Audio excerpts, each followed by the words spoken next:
In the course of our lives, we go through many different states of yogas, both positive and negative. Some of them arise in us naturally, and some through effort or because of our actions. The Bhagavad Gita mentions various types of yoga as both states and means, such as karma yoga, jnana yoga, sannyas yoga, buddhi yoga, karma phala, sannyas yoga, atma samyam yoga, and bhakti yoga. They are complementary yogas. You practice them by cultivating specific states of purity, thinking and attitude. At the same time, it also recommends some techniques of the classical yoga, such as the practice of rules and restraints, yamas and niyamas, breathing, pranayama, restraint of the senses, pratyahara, concentration, dharana, meditation, dhyana, and self-absorption, samadhi. These techniques help us purify our minds and bodies so that they can sustain and experience higher states, yogas of awareness and intelligence. Cultivating states. You practice yoga either by cultivating a state or by following certain techniques. Such practices may lead to either temporal states or transcendental states. The ultimate purpose of all these yogas is to attain the highest state of union with Brahman. Since one cannot reach it directly, one has to practice different means and cultivate the required purity to qualify for it. The scripture recommends karma yoga as the most basic yoga to perform actions with a state of detachment and selflessness. In this state or yoga, you do not shun your obligations. You appreciate your obligatory duties as the means to overcome desires and express your devotion to God by offering them to Him. You enter into this state by cultivating detachment, acknowledging God as a real doer. Jnana yoga is another important state the scripture recommends. You practice this yoga by cultivating the state of knowledge and awareness, whereby you realize that you are an eternal soul rather than a mere physical being.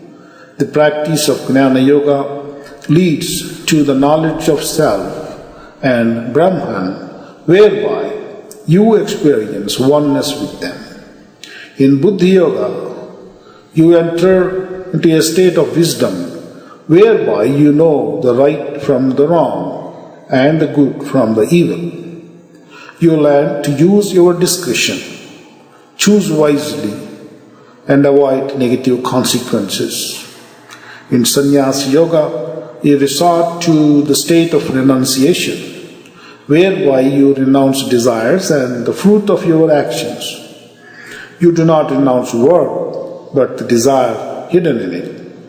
You may interpret the other yogas mentioned in the scriptures similarly as states that are essential for one's transformation. You cultivate these states with resolve until they become part of your awareness. You focus upon them and cultivate the required attitudes and thinking modes until they become firmly established in you. These states are the means to your transformation and liberation. They lead you from the state of sorrow, Vishada Yoga, to the state of final liberation, moksha. With their help, you bring God into your life and stabilize your mind in Him. Eventually, you reach the state of God and experience peace, equanimity, stability, sameness, devotion, and oneness with Him, reaching the highest state. If you want to pursue liberation, you have to integrate your whole personality into a harmonious whole. You have to bring your lower nature into harmony with your higher one and align them both so that they work for the same goal while your consciousness stabilizes in sameness, samatvam, in which nothing can disturb you or distract you. This knowledge has great practical value. If you understand yoga as a state and know that certain states lead to bondage and suffering and certain states lead to peace and equanimity, you can use such knowledge to your advantage.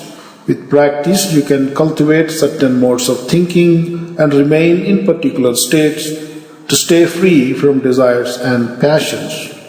By entering into certain mental states that facilitate desireless actions, knowledge, wisdom, renunciation, devotion, purity, and sameness, you can gradually move towards the highest yoga, which is union with God Himself. Thanks.